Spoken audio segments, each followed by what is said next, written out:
What's up, everybody? It's Maddie. Welcome to the first episode of Totally Normal Things to Be Talking About, where we talk about things that are totally normal to be talking about. I'm in 3 bands.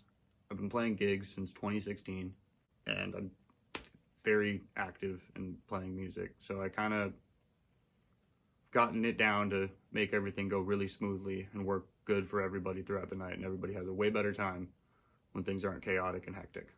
First, I'd like to address something that I've been noticing. A lot of DIY shows with all these new people playing in bands for the first time. It's speaker cables.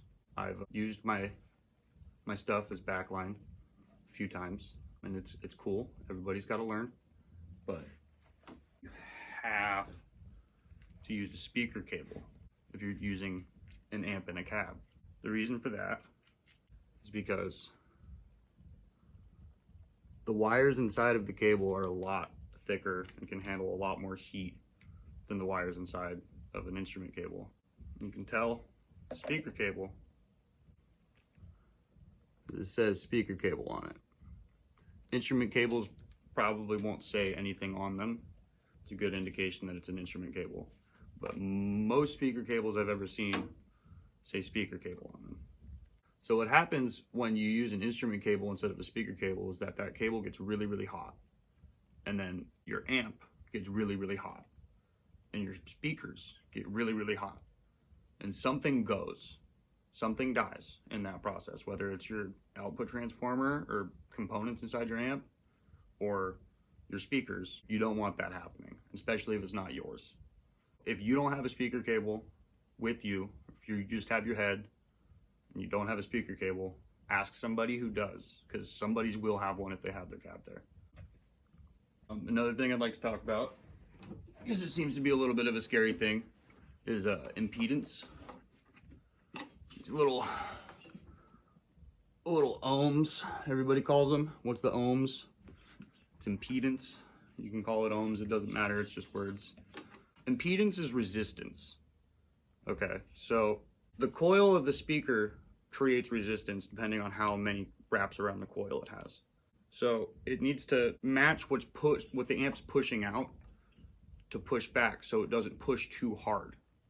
Like resistance, the higher the number, the more resistance it's pushing, so there's less power it's able to put out. Say you have a 2 ohm load, which is pretty rare. That's going to have the least amount of pushback on the amp. So say this one's 4 ohms. If you plug this into a 2 ohm cab, it wouldn't be pushing the amp back hard enough, and the amp would get really, really hot and go bye-bye. So that's what happens there. With the solid state amp, you can go infinitely upward. You got 4 ohm amp, you can plug it into a 32 ohm cab. 16, 8 ohms, it'll be fine, especially if it's solid state. If it's a tube amp, say you have a 4 ohm amp, I wouldn't go any higher than an 8 ohm cab. 9 times out of 10, you'll be perfectly fine doing that. If you accidentally have your switch in the wrong place, it'll be okay. You don't really want to go too much farther, just like 16 from a 4 ohm. One of my amps is 4 ohms, and when I bought it, it lived on top of a 16 ohm cab its whole life. So it's fine. I've run 16 ohm cabs, I've played gigs with them, and it's okay. If you have a switch or a specific tap for it, I would not mismatch too far. Like I said, you can go one up, like 4 to 8 or 8 to 16, but never below. So if you just have an 8 ohm tap, do not run a 4 ohm cab or a 2. It just wouldn't be good. All right, real quick, I'm just gonna cut this in. Fucking turn this thing around.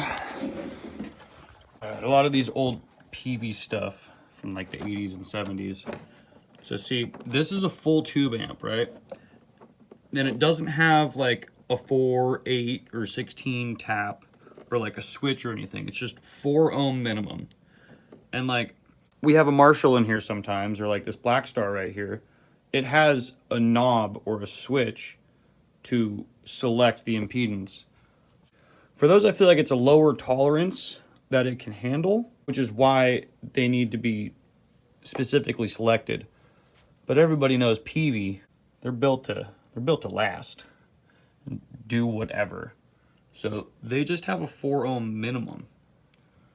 So that's what I'm saying. Like, you can run not 4 ohms. You could run an 8 or a 16, not a 2. But in other situations with this cab, I usually have my friend set his amp to 4 ohms because the back of this cab has 4 ohms or 16 ohms on either side, depending on what you plug into, because the way a Marshall cab's wired. And there's a couple times he's plugged into the 16 ohm side, but he had his amp set for 4, so it was okay. It wasn't anything catastrophic. But if he had that the other way around where it was 16 instead of 4, it would have been really, really bad. Like, that thing would have gotten really, really hot and he would have blown something out. I think that's about it. We'll see you next time where I talk about my PV Mace.